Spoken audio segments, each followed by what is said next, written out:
a discussion of the summit meeting between Vladimir Putin and Kim Jong-un and its implications for Asia and Europe. Next on The Impossible State.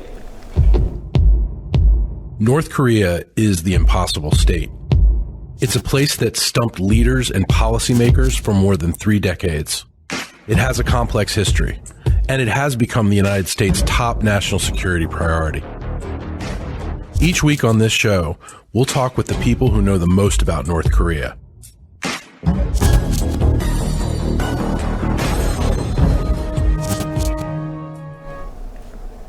Hello, everyone, and welcome to a special episode of the Impossible State podcast. Given the events that have taken place in Asia this week, we thought we'd bring together a group to discuss what the implications of the summit meeting between Vladimir Putin and Kim Jong-un are for the region, for Europe, as well as for the United States. I'm Victor Cha, your host, Senior Vice President for Asia and Korea Chair at CSIS, Professor at Georgetown University, and we've brought together a fantastic group to have this discussion today. We are not in our usual studio surroundings because our group is a little larger than our BRAC studio can accommodate. Nevertheless, we will push forward. So joining us here today, I will start with our CSIS family, Jude Blanchette, the Freeman Chair. We'll be discussing what this means for China. Maria Snegovaya, who is Senior Fellow for Russia and Eurasia in the Europe, Russia, and Eurasia Program at CSIS. Scott Snyder, President and CEO of the Korea Economic Institute of America. And also Sid Seiler, formerly National Intelligence Officer for North Korea, and now with us here at CSIS as a non-resident senior advisor. So to start the discussion, Maria, I thought I'd go to you and ask you to give us a little bit of a view of this week's accomplishments from Putin's perspective. Clearly, there are many permissive conditions that could have led to Kim and Putin meeting this week, but the one specific cause was the war in Ukraine.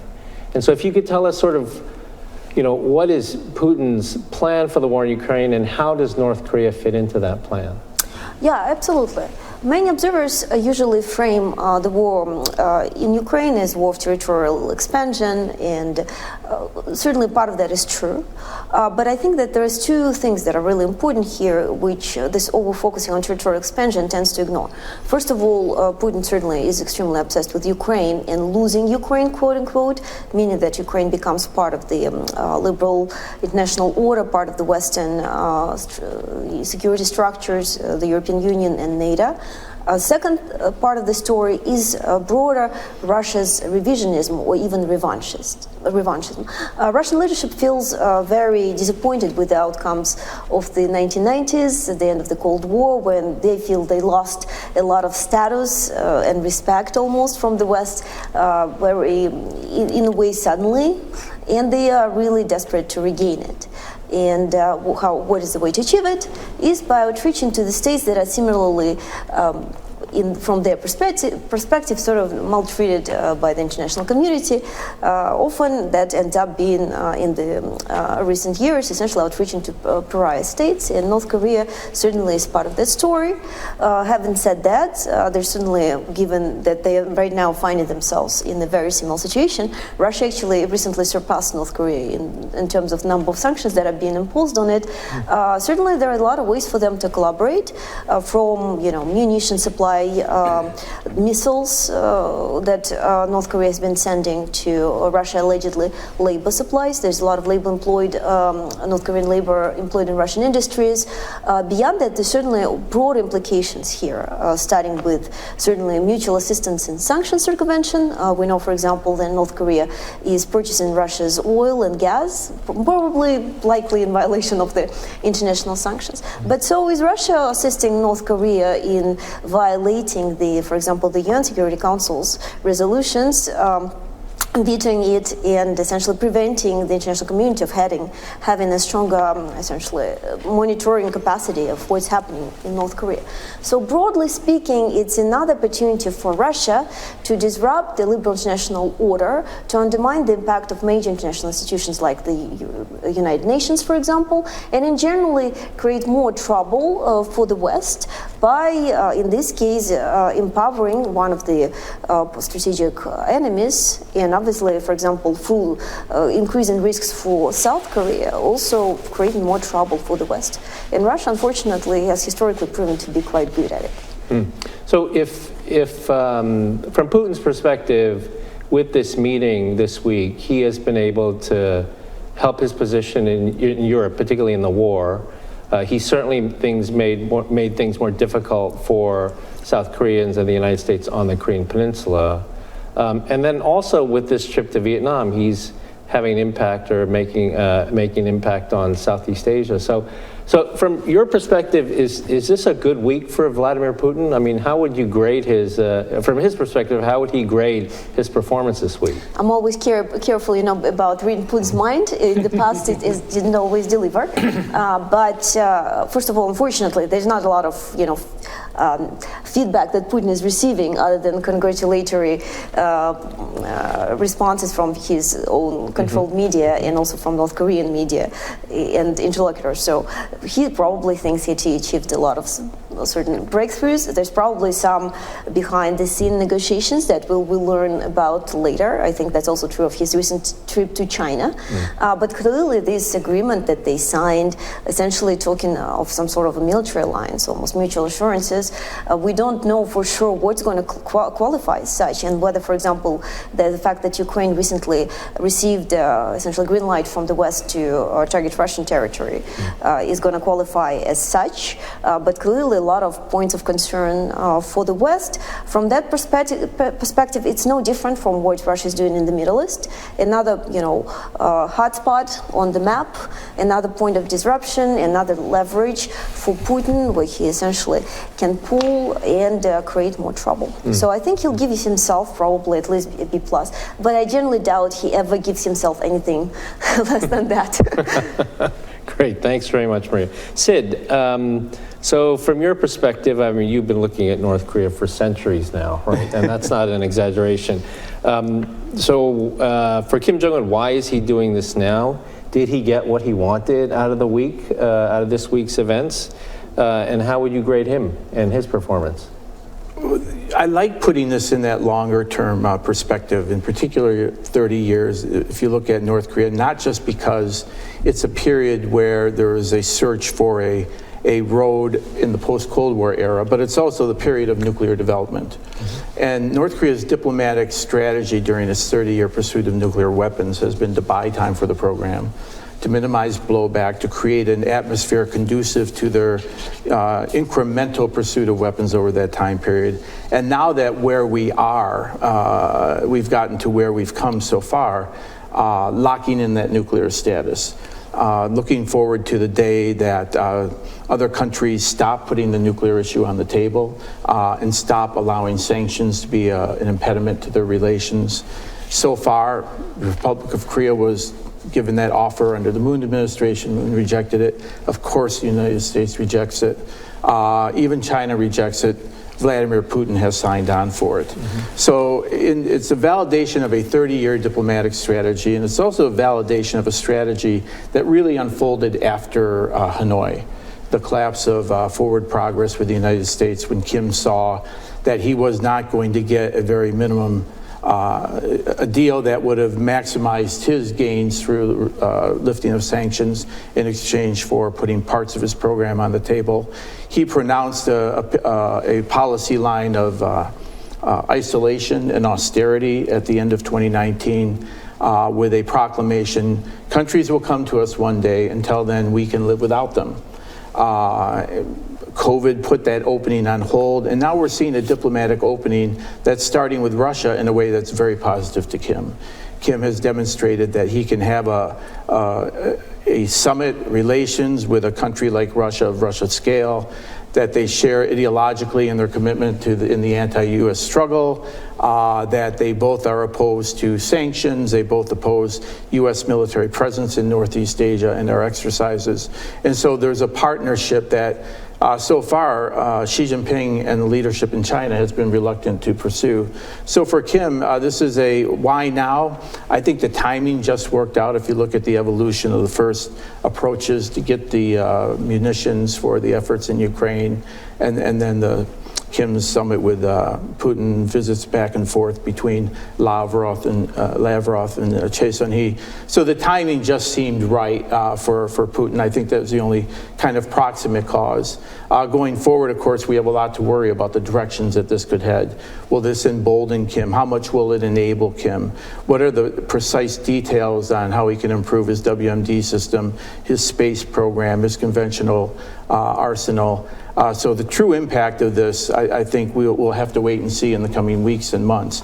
But it is a very troubling development in terms of both Moscow's and Pyongyang's dedication to this alternative illiberal world order that ignores all norms, standards, sanctions, et cetera.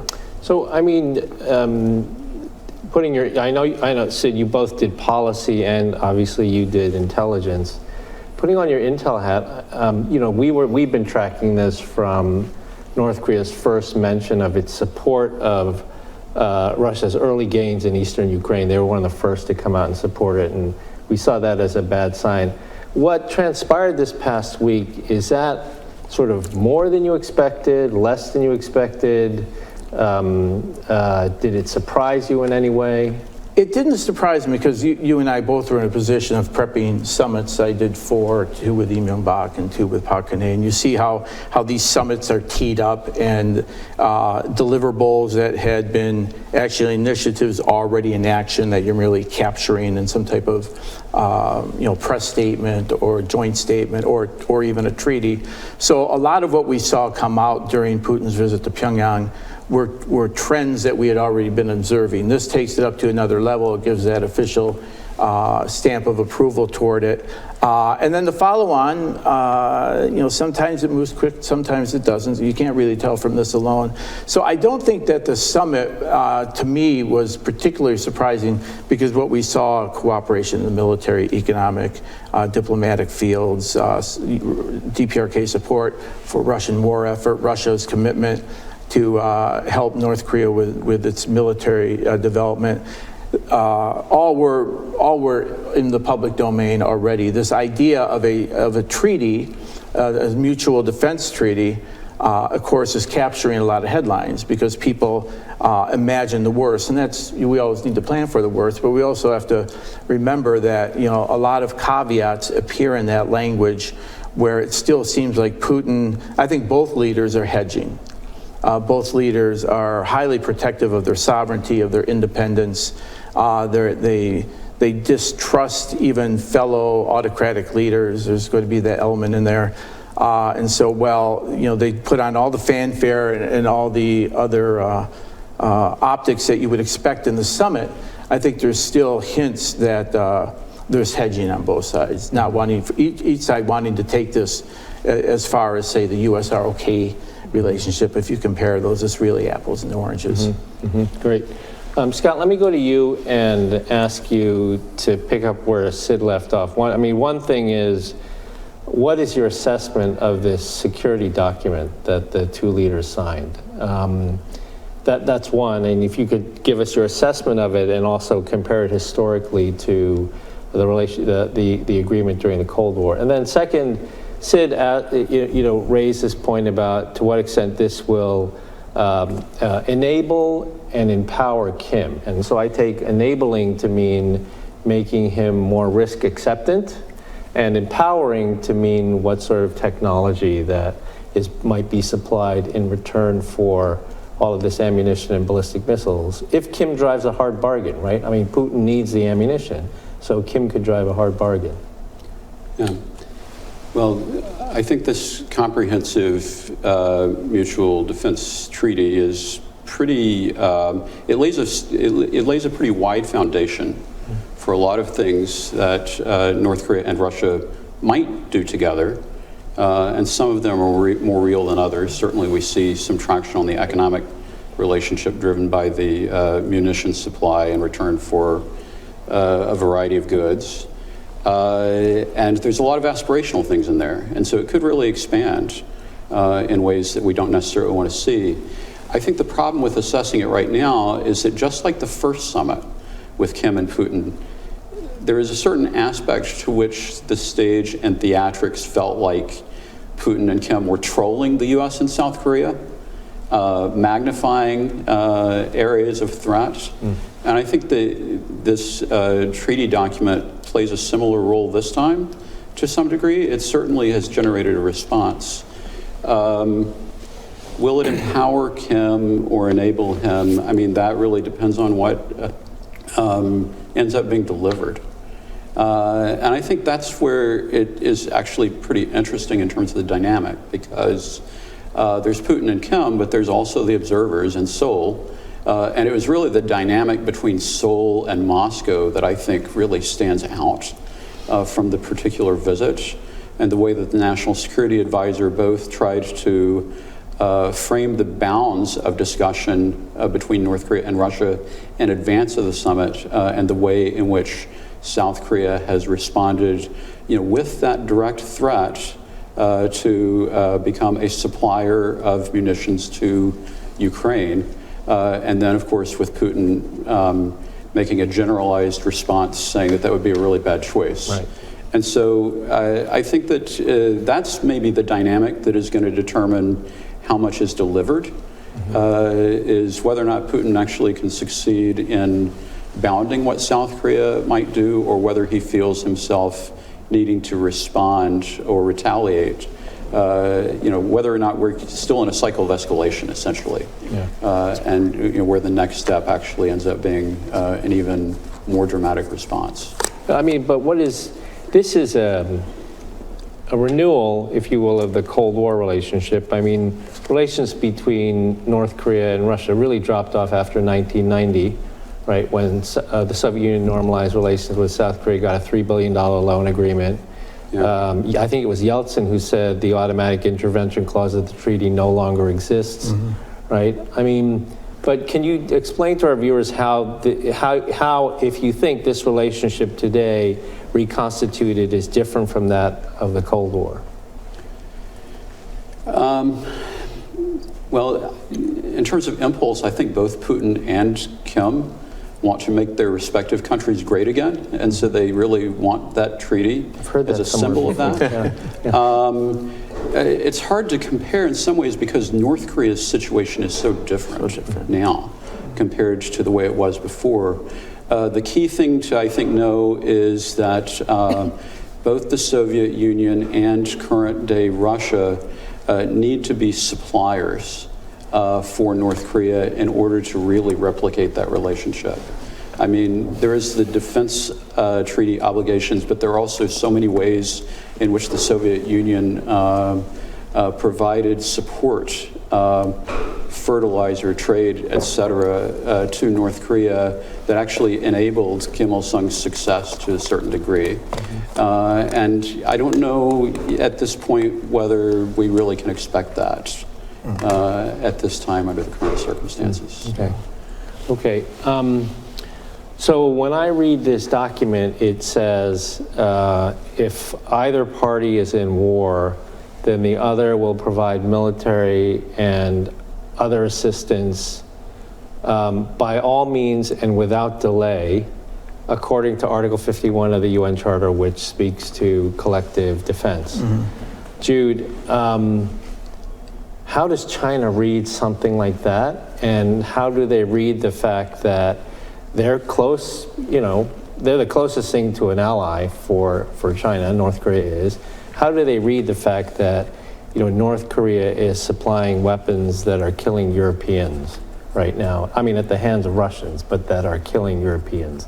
I mean, how does that make China feel? The question that I really don't have an answer to, and I'm glad you're able to join us, is how is China looking at all this? All we've heard publicly is bilateral issue between the two sides, but I'm sure they're thinking a lot more than that. Yeah, just when I was on my way over, I started making a list of all the ways this works against China's strategic interest, and I've run on to 2 pages now. But we're guessing at this point because, again, the Ministry of Foreign Affairs has only had one answer on this, and it was essentially a placeholder. Your very narrow question, though, I'll answer before I'll broaden out. I think there was some extent to which some of North Korea's early support for Russia was welcomed by China in a sense where you had someone who wasn't China and not going to take the sanctions, who was helping to keep Russia moving in the war. Yeah. And China, I think, wishes the war hadn't started, but once it did, they need Russia to come out victorious on this, or they need Putin to. Yeah. So that position has been consistent from the very start of the war on China's part.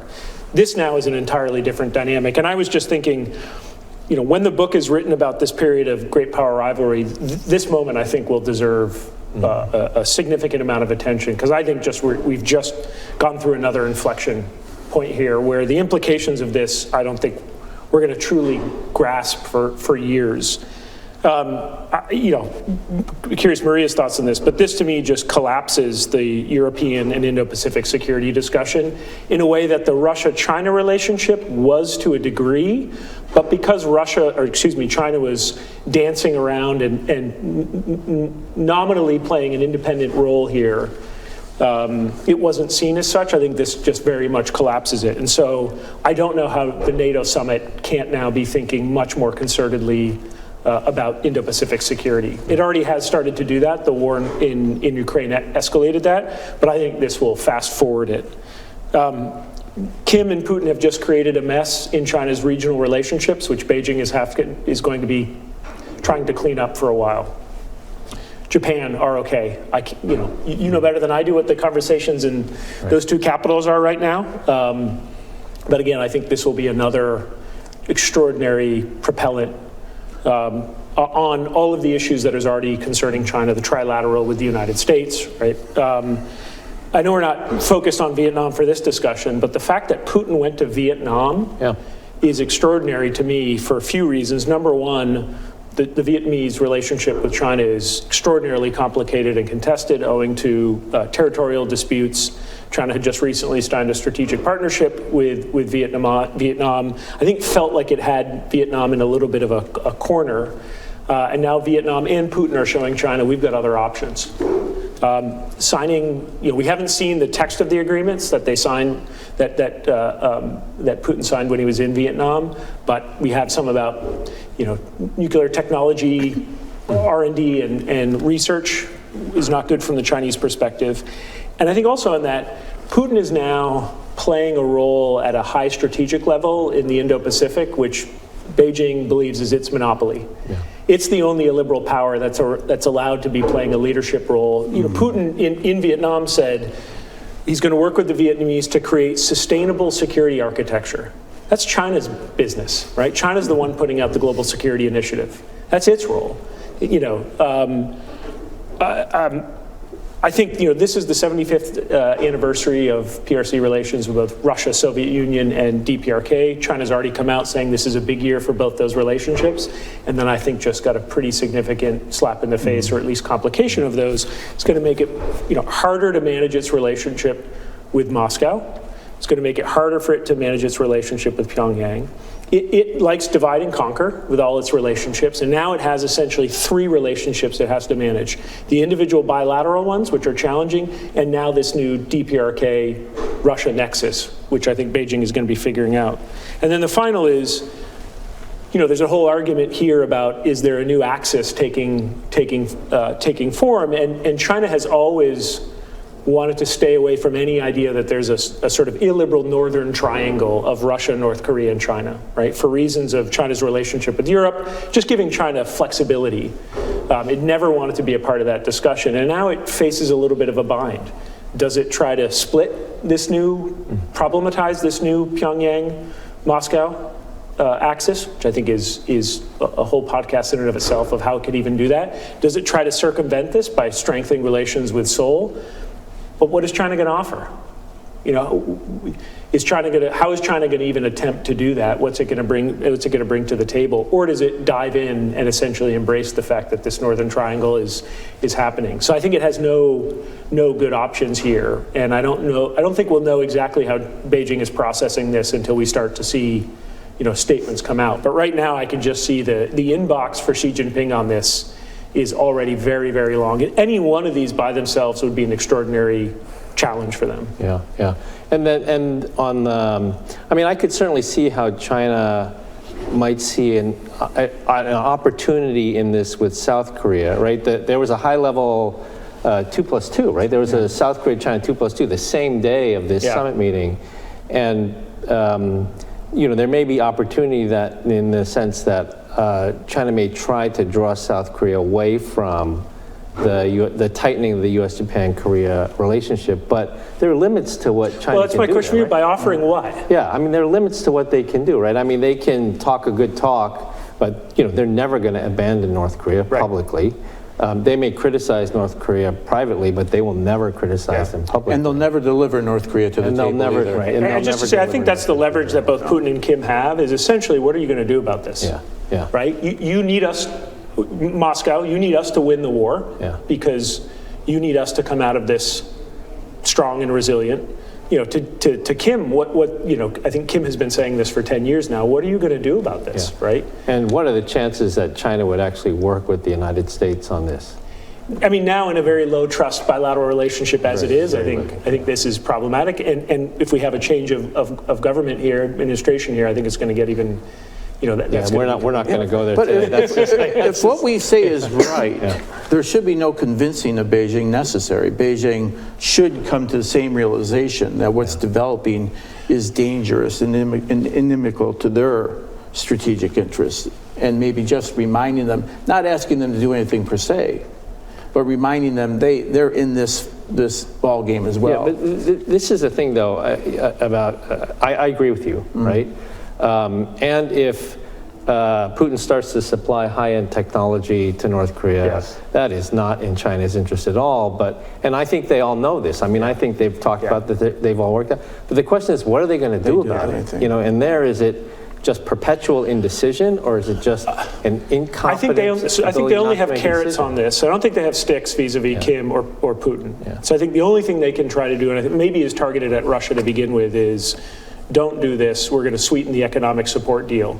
Power of Siberia 2, fine. We'll take it at the higher energy prices, even though we don't need it. But would that mean don't take the munitions, or don't give the high end? Don't supply the high end. And we're going to pay you for that, right? And I think because Putin should appreciate just how much diplomatic pain Beijing is taking for its support of Russia.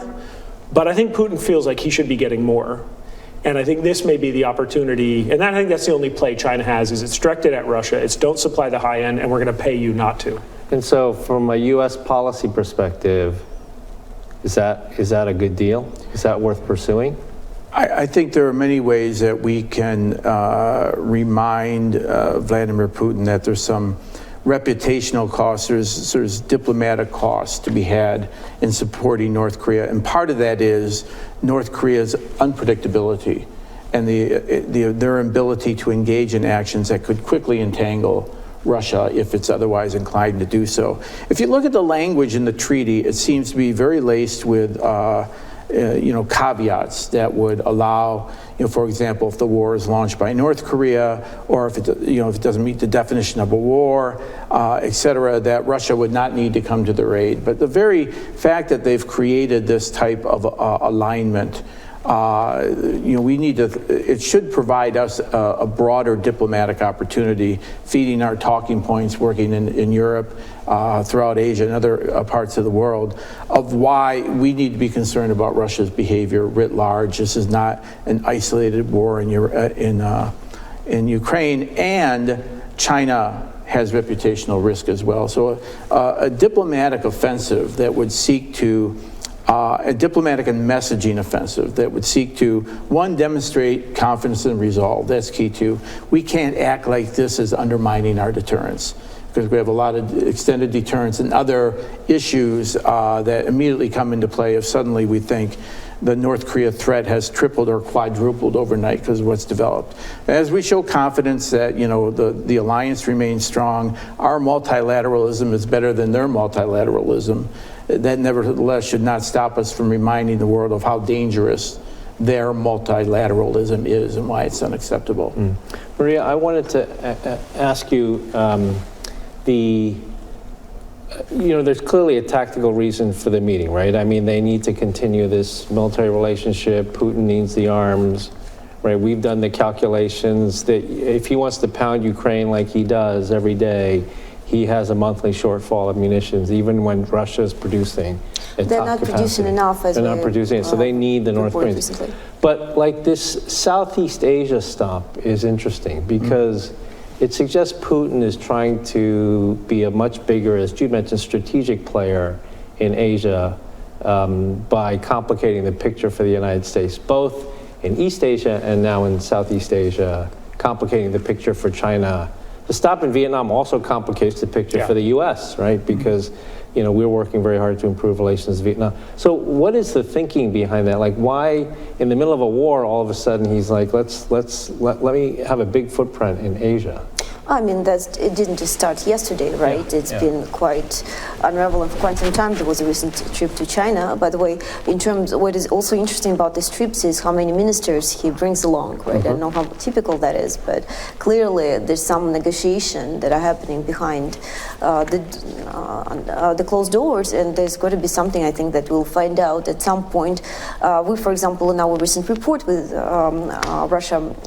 Europe-Russian Eurasia team have recently shown that Putin meetings are associated to increase supplies from China to Russia. Probably we'll see something similar from North Korea. But just as you pointed out, obviously this goes beyond just tactical needs, which are there very much. Russia is running through a lot of its existing stocks. There's a lot of data tracing the situation, for example, in Russian warehouses and tanks, for example. They're running the Soviet-era tanks that they're refurbishing. They actually, few of them now in the stocks, and it's also clear that they've gone through the better ones first. So they don't have as many left, probably, although probably enough, unfortunately, to incur sufficient damage in Ukraine. And here North Korea is extremely instrumental, even if, again, we're not so sure how much North Korea has in the first place.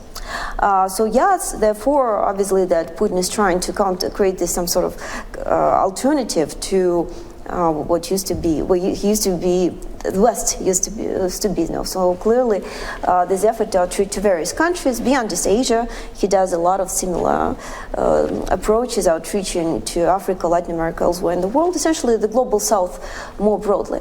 And I have to say, unfortunately, I'm not too confident Putin is awfully concerned about reputational risks, at least when it comes to the West. So our leverage in that regard, I'm afraid, is limited. But I have to say, many of the media have looked at this as an act of desperation, and in a lot of ways it is, but it does not change the fact that Putin is quite committed at this point to create as much trouble to the West as probably China would allow. And China is allowing, at least somewhat over the last 2 years, a degree of flexibility to Putin. So this is something to keep in mind. But this, nonetheless, there's certainly things that did not look as good for Putin during this trip. For example, you referenced the fact that this is somewhat reminiscent of the Soviet-North Korea relationship, yet Soviet leadership did not ordinarily travel to North Korea. This is, in this sense, the fact that Putin is going there is kind of telling you who is actually calling the shots. The shots. And the second point, there was also an element in this meeting that was widely covered in Russian liberal media, not the official one, when Russian ministers essentially did not abide by certain ceremonies of the North Korean were asked to leave the room, which again somehow probably does not show such a strong position that Russia has at this point.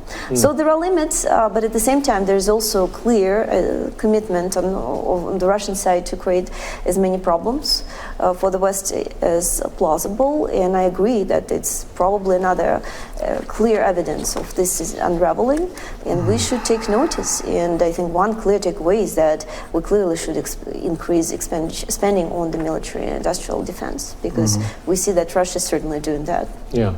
Let me ask both of you.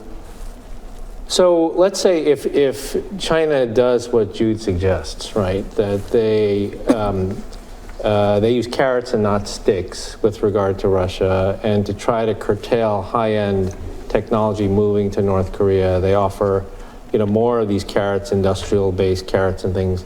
But I mean, the downside of that, of course, is that gives Russia much more sustainability in this long war with Ukraine, right? So how does Europe feel about that? How does South Korea feel about that? I mean, clearly that's not a policy option that doesn't have cost to it as well. Mm-hmm. So any thoughts on that? I mean, one presumes that European colleagues, NATO allies, would not want China growing Russia's industrial base, right, for the war. For the United States, arguably, I mean, this is a tough choice because they don't want Putin to be providing nuclear submarine technology, right, and ICBM countermeasure technology to North Korea. So, Scott, what do you think? Well, there's a lot of strands here, I think. Just in terms of the South Korean initial response, and actually the China piece, I think, is really difficult to discern, I think, from a South Korean perspective at this stage. But I think that the initial South Korean response of suggesting direct supply to Ukraine, well, that actually addresses a problem that I was hearing about last week in Europe, and that is that the Europeans are wondering why the South Koreans are so weak on Ukraine. Well, maybe that problem is going to be solved, but it also runs the risk of some kind of retribution by Putin, i.e. more supply on the technology side. On the China side, I think that because of this 2+2, there's probably going to be a temptation on the part of South Korea to try to sustain that. And that, I think, would actually go contrary to any sort of approach where China might be induced to provide additional supplies to Russia to help curtail transfers to North Korea. Mm-hmm. And so I think that in that respect, South Korea is kind of caught in the middle. The other way in which South Korea is going to be caught in the middle is the natural inclination to beef up a trilateral response versus what's happening in terms of this initial phase of the China-South Korea relationship. Mm-hmm. And we'll see how that plays out around NATO. But do you think that's a hard choice for Seoul right now? In terms of what? Strengthening trilateralism? So something that we were talking about and that we've written about is that, like, the immediate response would be the U.S. should use the NATO summit to really push the collective security declaration among the United States, Japan, and South Korea. Something I know when you were in government that was attempted a while back during the Obama administration. Do you think that for South Korea, they would hesitate at that because of this channel they're now working with China? I don't think they should, but I do think that it'll be an issue of domestic debate. And it really comes down to the question of whether or not within South Korea they can focus on what they can control versus what they can't control, or another way of putting it is what would have happened anyway regardless of what South Korea does. Okay. We are running short on time, so I'm going to each ask you one question, and if you can give me a one-sentence answer, I'm sorry to say, that would be great. And so let me start with you, Scott. The National Security Advisor for South Korea, Chang Ho-jin, is a friend of all of ours, former ambassador to Russia. He was the one who made the statement about South Korea may reconsider its security policy to Ukraine. Do you think they'll do that? I think that they have to do it at this point. Okay, all right. That's one statement. That's a good statement. All right. So Jude, let me ask you on what you described. I think you framed very well sort of the choices that China has, and then you offered one in particular, this notion of using the carrot, not the stick, to curtail the high-end stuff that Putin may be compelled to send North Korea if Kim pushes a hard bargain. Do you think they'll do that or not? Can I answer the question by making a slightly different point that I was thinking of, which is an important moment where Europe, the United States, and South Korea and Japan all have an interest in getting together on this, because we have to find a way that we can help China dissuade Russia, but in ways that don't mean that China is end up bolstering its financial support for Russia's war machine. Right. The transaction between Vietnam and Russia is going to be probably that Russian arms make their way to Vietnam, fighter aircraft, anti-ship missiles. So both China and the United States are aligned on not wanting that to happen.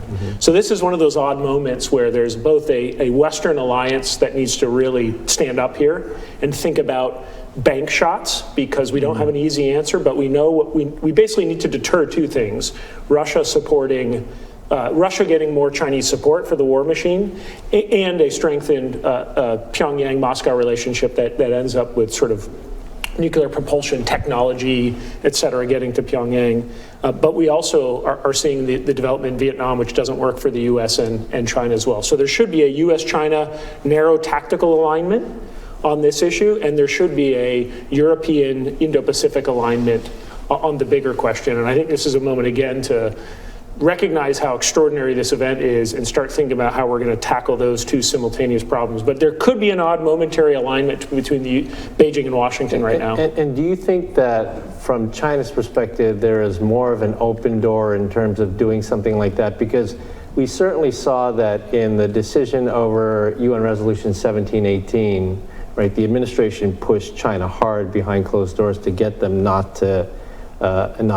certainly not to join with Russia in vetoing, but not to abstain, but to really join. And we know what the result was. Do you think the door? Do you think the door is a little bit more open because of what we saw this week? I think the door's open for private discussions on this. I don't think we're going to get China to do anything publicly, sure, to show that it is in opposition to what happened in Pyongyang. Yeah. But I think there's a moment right now where concerted pressure from the West on China might have some traction. Yeah. And then for Sid, you started off by saying that one of the biggest, and it's not really talked about much in the media, but one of the biggest takeaways for Kim from this meeting was that the summit and the combination of the summit and the security treaty achieved North Korea's longtime goal, which is to be accepted as a nuclear weapons state. Correct. Right? So what comes next for Kim? Like, what is his next play? Well, I think he's in it for the long haul. And, I used to describe Kim's approach to diplomacy as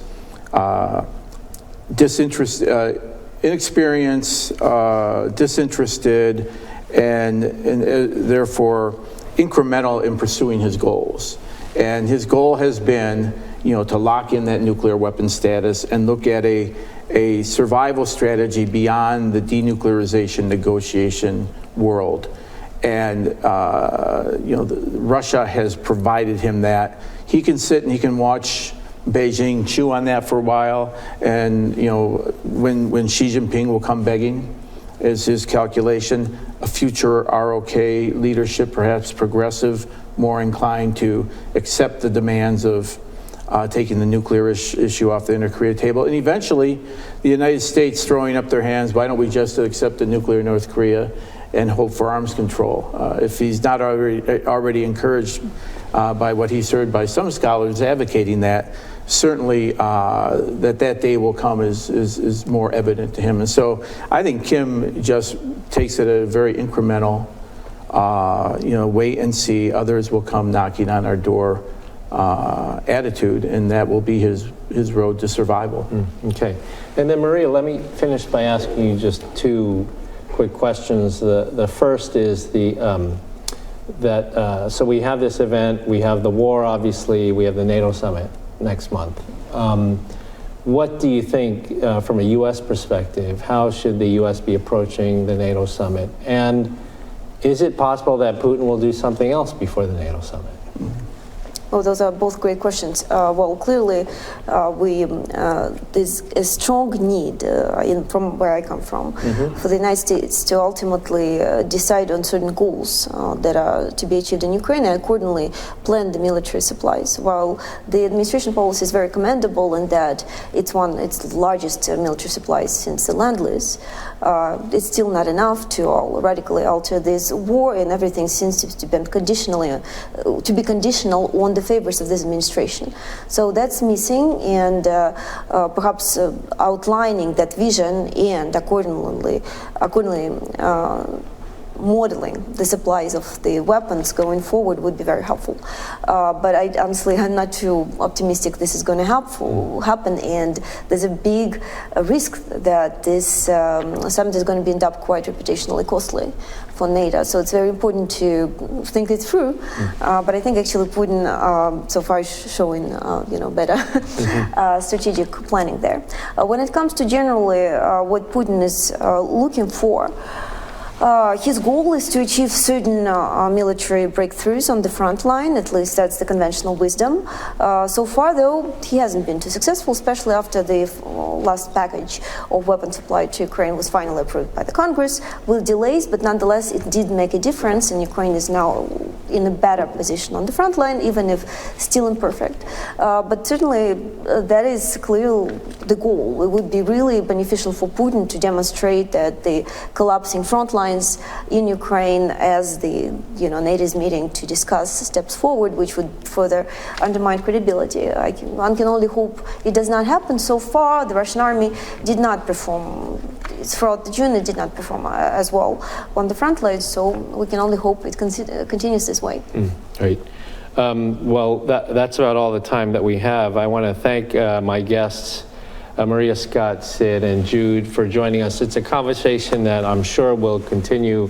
I'd love to bring this group back together again in a few weeks as events progress. And to all of our listeners and viewers, thank you for watching another episode of The Impossible State. We look forward to seeing you next time.